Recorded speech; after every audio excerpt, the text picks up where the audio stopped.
미세 플라스틱이 앞에서 말씀드렸다시피 바다에서뿐만 아니라 최근에는 우리가 먹는 각종 식재료 그리고 심지어 수돗물에서도 발견이 되고 있다는 보도가 자주 일어납니다. 그래서 미세 플라스틱에 대해서 자세히 알아보도록 하겠습니다.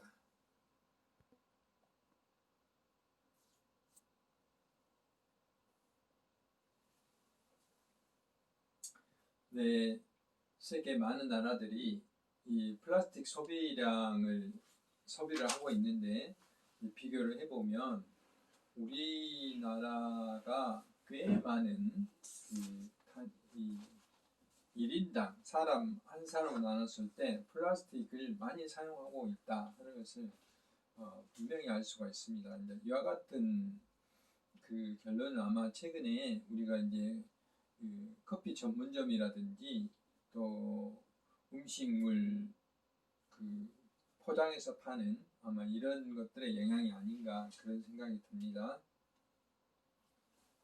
그래서 우리가 굉장히 편리하죠. 과거에는 우리가 생선을 사도 이게 그 집으로 이렇게 묶어갖고 다녔던 시기, 그 다음에 비닐봉지에 담았던 시기. 근데 요즘은 전부 다 딱 플라스틱 용기로 싸서 보내주잖아요. 생선의 어떤 것들이 떨어지지 않도록 이렇게 이제 하고 있는데, 플라스틱은 이제 거의 100년이 넘었죠. 1907년도에 처음으로 발명이 됐고요. 굉장히 많은 곳에 사용되고 있습니다. 식품, 화장품, 세제, 의약품 등 자유롭게 할 수가 있고, 이렇게 물렁물렁한 케첩통이라든지 단단한 어떤 자동차 내장도에도 사용한다든지 굉장히 다용도로 사용하고 있고, 무엇보다 이제 이런 것들은 가격이 싸고 이게 만들기 쉽다는 거죠. 만능 소재이기 때문에. 그래서 심지어 이제 요즘 우리가 의무적으로 사용해야 되는 마스크, 우리가 입고 다니는 옷 이런 거 거의 다 플라스틱 소재죠.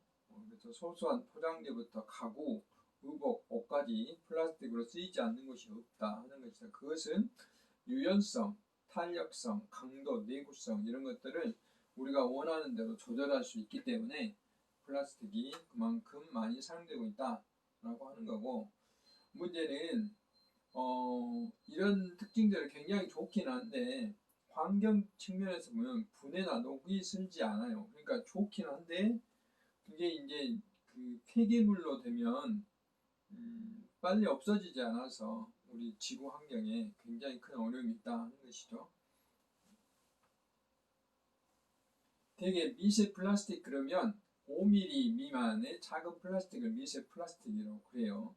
그래서 크게 이제 두 가지로 나누는데, 이렇게 하나는 1차 플라스틱, 하나는 2차 플라스틱이라고 그러는데, 1차 플라스틱은 요즘은 치약 같은데 그 미세 플라스틱을 사용하지 못하도록 되어 있는데, 치약이라든지 세정제라든지 스크럽이라든지 이런 걸 처음에 제조할 당시부터 여기에 집어넣어요. 그 치약의 이제 어떤 효과를 늘리기 위해서, 세정제 효과를 늘리기 위해서, 화장품의 어떤 효과를 늘리기 위해서 일종의 마모 효과 같은 걸 늘리기 처음부터 집어넣는 거, 이런 것들을 우리는 1차 플라스틱이라고 그렇고, 그 다음에 이제 우리가 페트병이나 많은 플라스틱 이런 거 버리면 이게 이제 오랜 시간이 걸리면 부서져 가지고 작게 부서져서 이제 마모가 되잖아요. 그러면 다시 이제 5mm 이하가 돼서 만들어진 이런 것들을 2차 플라스틱이라고 그렇습니다. 그래서 여기 보시면 이제 그 1mm 이하는 뒤에서 다시 이야기하겠지만 특별히 마이크로 비즈라고 불러요. 1mm 이하. 이것을 1차 플라스틱이라고 그러고, 그 다음에 2차 플라스틱, 미세 플라스틱은 5mm 이하. 이보다 큰 것들은 이제 일반적으로 플라스틱 이렇게 구별을 할 수가 있습니다. 그래서 이제 앞에서 설명했다시피 제조 당시부터 이렇게 만들어진 것들은 1차 플라스틱, 그 다음에 마모가 돼서 잘게 쪼개져서 5mm 이하가 된 것들은 2차 플라스틱, 이렇게 이야기를 해볼 수가 있고요. 그 다음에 플라스틱은 아주 우리가 활동하는 모든 곳에서 미세 플라스틱 발생하고 있다라고 생각하시면 됩니다. 결국은 우리가 버리는 주범이죠.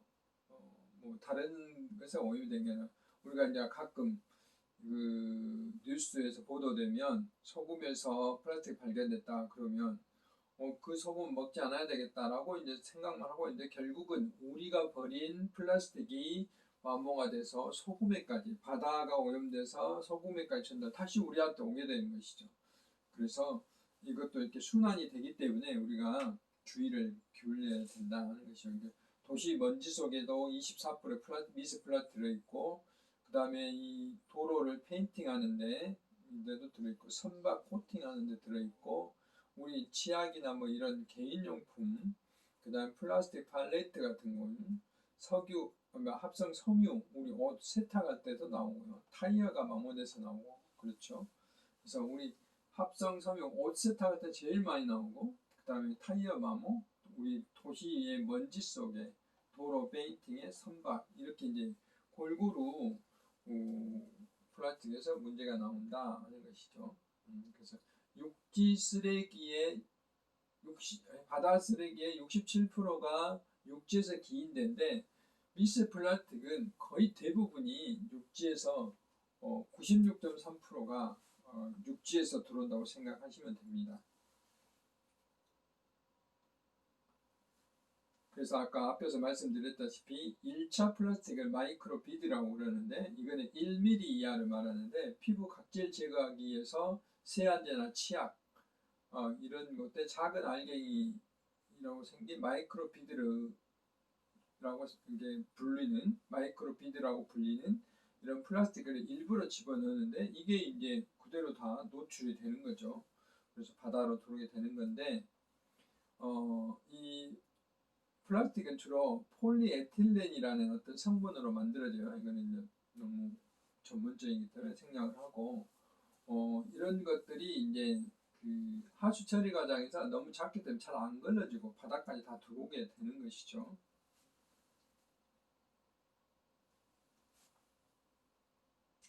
전 세계에서 그 플라스틱이나 비닐 사용량이 전 세계 바다에서 약 5조 개 이상, 약 26만여 톤 정도로 추정됩니다.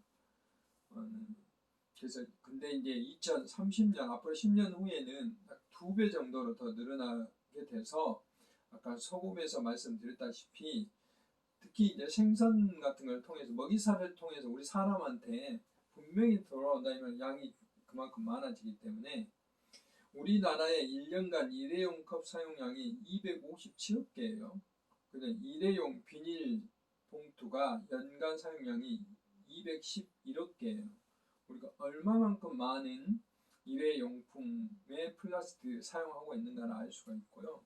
이것을 이제 면적으로 따지면 그 비닐봉투 사이즈를 면적으로 따지면 211억 개를 면적으로 따지면 약 1392제곱킬로미터 서울 면적의 2개 서울에 하나 둘 하고 조금 더 2.3배 정도의 면적이 된다는 어마어마한 그러니까 서울을 완전히 한 번 덮고 한 번 더 덮고 그 다음에 구청 한 대여섯 개를 또 덮을 수 있는 그런 분량의 우리가 일회용 그 비닐을 소모하고 있다 하는 거죠. 요즘 뭐 모든 물건을 사더라도 다 비닐봉지에 담겨 있고 비닐봉지에 쌓아오고 그렇죠. 그만큼 많은 그 플라스틱 비닐을 사용하고 있다 하는 것이죠. 그래서 이 그린피스가 세계 환경운동하는 시민단체죠. 그린피스가 바다를 오염시키는 작은 악당 마이크로비즈에서 그린피스가 매년 태평양이라든지 주요 해양에서 이 마이크로비즈라는 플라스틱을 조사를 하고 있어요.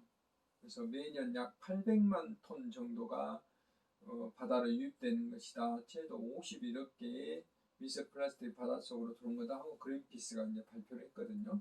역시 여기 있는 내용들은 뭐 같은 내용들입니다. 그러니까 마이크로 비즈라든지 이거 1차 플라스틱이라고 이런 것들은 치약이나 세안제 이런 데 들어있고 그 다음에 2차 플라스틱은 바다 속으로 들어와서 이게 이제 분해돼서 이렇게 만들어진 것이다 하는 것입니다. 그래서 5mm 이하 특히 마이크로비즈는 1mm 이하인데 전체적으로는 5mm 이하의 미세 플라스틱을 말한다 라고 이제 그린피스가 발표를 했습니다.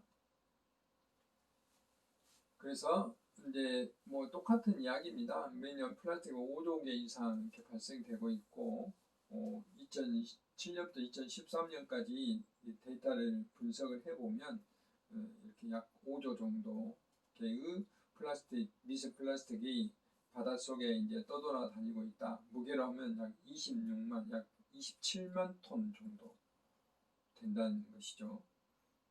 그 다음에 태평양에 떠 있는 것을 기준으로 보면 약 250mg 1톤당 그 정도 들어있다 이 말이죠.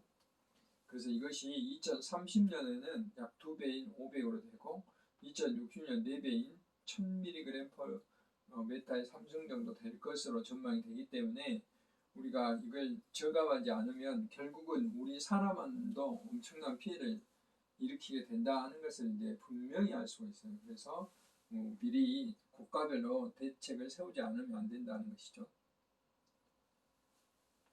2015년도에 일본 도쿄에 잡은 멸치 64마리 중 49마리 체내에서 미세 플라스틱이 발견됐고 호주에 있는 이런 많은 새들의 그 186종의 바다새에서도 플라스틱이 발견됐다고 합니다. 2050년이 되면 거의 모든 바다새들의 체내에 플라스틱이 발견될 것이다 하는 연구 결과도 있어요. 그래서 바다의 물고기보다 플라스틱이 더 많게 되리라는 굉장히 우울한 예측도 있다 이 말이죠. 불행한 일이죠. 플라스틱의 여정 그러면 이제 뭐 앞에 설명은 간단하죠. 우리가 뭐 치약 속에 마이크로비즈가 있는 제품을 썼다면 이게 이제 우리가 헹궈내서 버리면 하수처장으로 가는데 하수처장에 다 안 걸러져서 이게 이제 바다로 가서 플랑크톤이 먹게 되는 것이죠. 그 다음에 2차 플라스틱은 이런 페트병이나 옷에서 부서진 것들이 나오게 되면 바다에 흘러 들어가서 햇빛의 영향을 받아서 이게 분해되면 다시 플라스틱이 되죠. 그러면 이제 플랑크톤이 먹게 되고 이걸 동물 플랑크톤이 또 먹게 되는 거죠. 그 다음에 작은 물고기가 먹게 되고 좀 더 큰 물고기가 먹게 돼서 우리 식탁으로 들어오게 되는 것이죠. 그럼 결국은 우리가 버린 것을 우리가 또 버렸던 것들을 우리가 먹게 된다는 거죠. 이렇게 이제 먹이의 그 연쇄 과정을 통해서 최고 그 정점에 있는 먹이 연쇄의 최고 정점에 있는 사람의 영향을 받을 수밖에 없다 하는 것입니다. 왜 문제냐? 이렇게 환경에서도 문제되지만 미세 플라스틱 우리 몸 속에 들어오면 우리 몸도 이제 세포 깊숙이 이게 들어가기 때문에 뭐 여러 가지 세포에 그 염증이라든지 안 좋은 영향들을 미친다는 거죠. 미세 플라스틱 자체에도 독성도 있고요. 플라스틱 자체의 어떤 그런 것도 있고요. 그래서 많은 나라들이 미세 플라스틱에 대해서 이제 그 규제하는 법안들을 만들고 있고 우리나라도 일회용용품이라든지 치약이나 화장품에 마이크로비드를 포함하지 못하게 한다는 이런 이제 법적인 규제들을 만들기 시작하죠. 그래서 미국이 2015년도에 그런 법을 만들었고 뭐 스웨덴도 화장품에서 금지 법을 만들었고 우리나라도 2017년 7월부터 미세 플라스틱을 화장품에 사용하지 못하도록 한다든지 이런 이제 법적인 규제 사항들이 만들어지게 되는 거죠.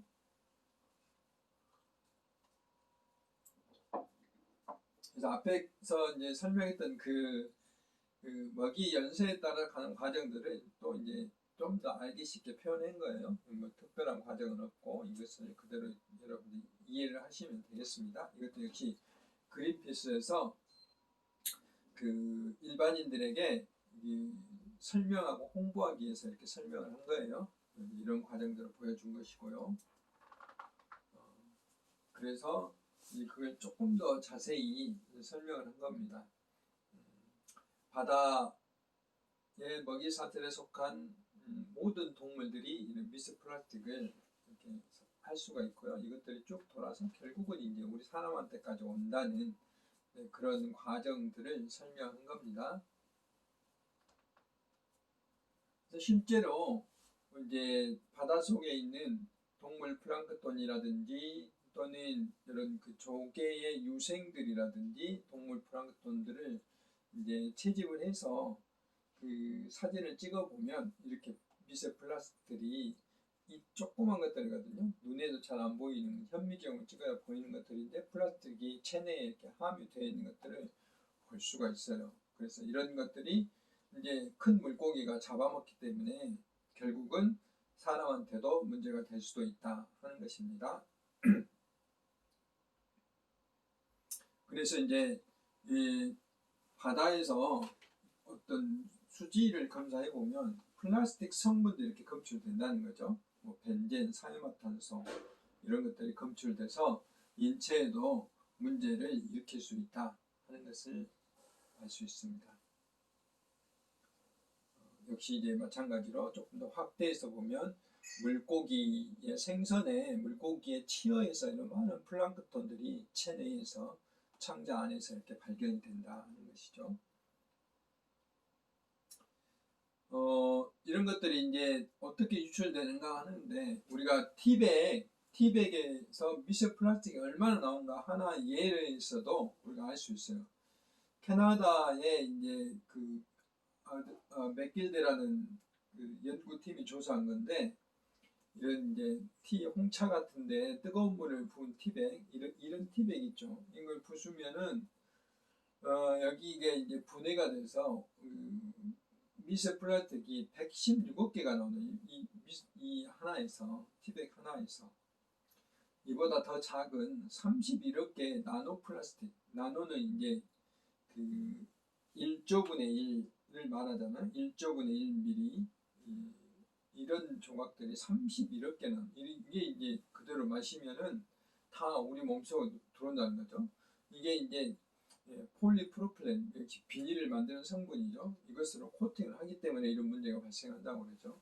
그래서 요즘 이제 제가 앞에 그 탄소 발자국 설명할 때 그런 티백 중에서는 친환경적인 것은 이런 그 천연 무명배 이런 걸로 만들기 때문에 이런 플라스틱은 안 나온다 그런 말씀을 드렸는데 이런 게 이제 여러분 잘 살펴보고 구입을 하셔야 되겠습니다. 소금에서도 미세 플라스틱이 나온다. 100g당 뭐 개수를 조사해봤더니 프랑스산, 국내산, 중국산 전부 다 조사 결과 미세 플라스틱이 검출된다. 그래서 지금처럼 먹으면 1년에 500개에서 8,000개의 미세 플라스틱을 먹는 셈이 된다. 라는 이제 연구 결과, 조사 결과도 나왔는데 역시 이것도 미세 플라스틱이 사람을 통해서도 공급되지만 역시 바닷물을 이제 증발시켜서 소금을 만들기 때문에 소금에서도 이렇게 나올 수가 있다는 거죠. 근본적인 것은 우리가 배출을 적게 해야 된다는 거죠. 그다음에 이제 더욱 현재 문제가 되고 있는 것은 그동안 이제 일회용 컵이나 접시 이런 걸 우리가 규제를 해왔는데 지금 코로나 시기로 인해서 이제 우리가 비대면 상황이기 때문에 배달이라든지 이런 것 때문에 어쩔 수 없이 지금 한시적으로 허용을 하고 있어요. 그래서 다른 해에 비해서 금년도에 그 플라스틱 배출, 쓰레기 배출이 훨씬 더 많이 나오고 있다는 것입니다. 그래서 우리가 어려움은 있지만 그렇더라도 이제 배출을 좀 적게 할 수 있는 방안들을 여러분 스스로 이렇게 해야 되겠습니다. 그래서 이제 이런 그 많은 뭐 스타벅스라든지 이런 커피 전문점에서도 이제 플라스틱 없는, 비닐 없는 이런 노력도 하고 있죠. 그래서 영수증도 가능하면 이제 여러분들은 뭐 잘 하고 있죠. 이렇게 스마트폰으로 받는다든지 또 그 빨대도 종이 빨대를 사용한다든지 이런 이제 노력들을 많이 하고 있어요. 요즘 이게 이제 점점 더 확장이 돼야 되겠죠. 그래서 일회용품 사용 줄이기 공공기관은 이미 의무화가 됐는데 지금 이제 코로나 시기로 앞에서 말씀드렸던 여러 가지 어려움이 있지만 우리가 가능하면 일회용 컵을 사용하지 않고 개인 컵을 사용한다든지 또 행사할 때도 마찬가지입니다. 이런 것도 고려해 볼 필요가 있고요. 그 다음에 이제 우리가 일회용 사용을 했더라도 앞으로 이제 그 일회용 컵 회수 제도도 만들어진다고 그랬죠. 만들어졌어요. 내년부터 시행이 되는데 가능하면 이제 이렇게 분리수거를 해서 재사용할 수 있도록 해야 된다든지 이런 노력도 우리가 꾸준히 해야 되겠습니다. 그리고 이제 이렇게 적게 버리는 것뿐만 아니라 이제 근본적으로는 플라스틱이 아닌 대체 플라스틱을 만들어서 대체를 하면은 분해가 잘 된다든지 이런 걸로. 그러니까 설탕과 이산화탄소로 만들어진 신소재로 이제 이렇게 그 오염은 적게 되고 기존에 우리가 이제 그 사용했던 플라스틱의 효과를 거둘 수 있는 그런 이제 재료들을 만들어내야 되는 거죠. 뭐 의료기기나 임플란트 재료로도 사용될 예정이라고 그러는데 아직은 이제 완전한 실용은 아니지만 이런 노력들도 하고 있고요. 이렇게 식용하는 병도 마치 유리병처럼 이렇게 플라스틱으로 만들 수 있는 그런 이제 기술들이 개발됐다고 그렇습니다. 젤라틴 필름을 내부에서 이렇게 만들어서 물이 새나가지 않도록 하는 또는 스마트 진흙을 만들어서 점토와 물을 섞어서 두껍게 만드는 이런 방법도 있는데 이런 어떤 신기술들도 현재 개발이 되고 있고 새우 껍질을 가지고 이제 비닐봉지를 만드는 어떤 대체 플라스틱을 만들 수도 있고 또 버섯에 있는 그 버섯 껍질에 숨겨진 이런 균사체를 이용해 가지고 친환경 재료로 이렇게 만드는 방법들도 개발이 되고 있습니다. 이런 것들이 이제 지속적으로 개발돼서 우리들이 이렇게 수고스러움이 없이 일회용품도 마음껏 이용할 수 있었으면 참 좋겠다는 생각이죠. 그래서 이런 기술들이 지속적으로 발생할 수 있도록 우리가 이제 기술적인 지원을 할 수는 없지만 뭐 세금을 열심히 낸다든지 또는 응원을 열심히 한다든지 조금 비싸더라도 이런 것을 사용해 준다든지 이런 것들이 우리들이 해야 될 행동인 것 같습니다. 그래서 이번 시간에는 주로 이제 그 미세 플라스틱이 어떻게 기인되고 미세 플라스틱 종류가 1차 플라스틱은 마이크로 비드 1mm 이하, 2차 플라스틱은 이제 주로 5mm 이하의 플라스틱이다 라고 이야기를 했고 1차 플라스틱은 주로 이제 치약이라든지 그 다음에 화장품 같은 이런 마모 성분들을 이용해서 피부를 좋게 하기 위한 그런 비백 효과라든지 이런 것 치는 것이다 라고 이야기했고 2차 플라스틱은 주로 이제 그 페트병이라든지 이런 플라스틱을 사용하고 버리면은 이게 햇빛하고 반응해서 분해가 돼서 5mm 이하의 그 플라스틱이 되는 것들을 말한다 라고 했고 이런 것들이 먹이 그 연쇄 과정을 통해서 결국은 우리 사람의 식탁에까지 오기 때문에 우리 사람한테까지 영향을 미치게 된다. 심지어 이제 우리들이 이용하는 물뿐만 아니라 생선뿐만 아니라 소금에서도 이런 현상들이 일어나기 때문에 우리가 근본적으로 플라스틱을 버리지 않는 일 이런 노력이 필요하고 그런 것들은 수많은 시민단체에서 했던 그런 행동들을 우리가 이제 본받으면 되겠고 그 다음에 중요한 것은 많은 이제 그 연구자들이나 사업가들이 현재 대체 플라스틱으로 만들고 있는 이런 많은 그 신소재들을 우리가 적극적으로 응원을 해서 그런 신소재들이 이제 널리 활용될 수 있도록 했으면 좋겠다는 차원입니다. 그래서 미세 플라스틱이 전반적으로 우리 환경에 어떤 영향을 미치는 건지 이제 그런 상황에 대해서 제가 자세히 설명을 했습니다. 그래서 여러분들이 이제 앞에서 설명드렸던 해양의 중요성과 그다음 미세 플라스틱의 중요성, 그다음 두 번째 이제 다음 시간에는 제가 이제 유류 기름 오염에 대해서 말씀을 드릴 텐데요. 이제 그런 것들이 전반적으로 바다하고 관계된 일들이다라고 말씀을 드립니다. 여러분들 종이로 내는 리포트가 이제 이번 주에 20일까지 금요일까지로 예약되어 있기 때문에 이날까지 여러분들이 저의 그 이메일로 제출해 주시기 바랍니다. 이메일은 cyg2192@한메일.net입니다. 지금 이제 몇몇의 학생들이 제출을 했는데요.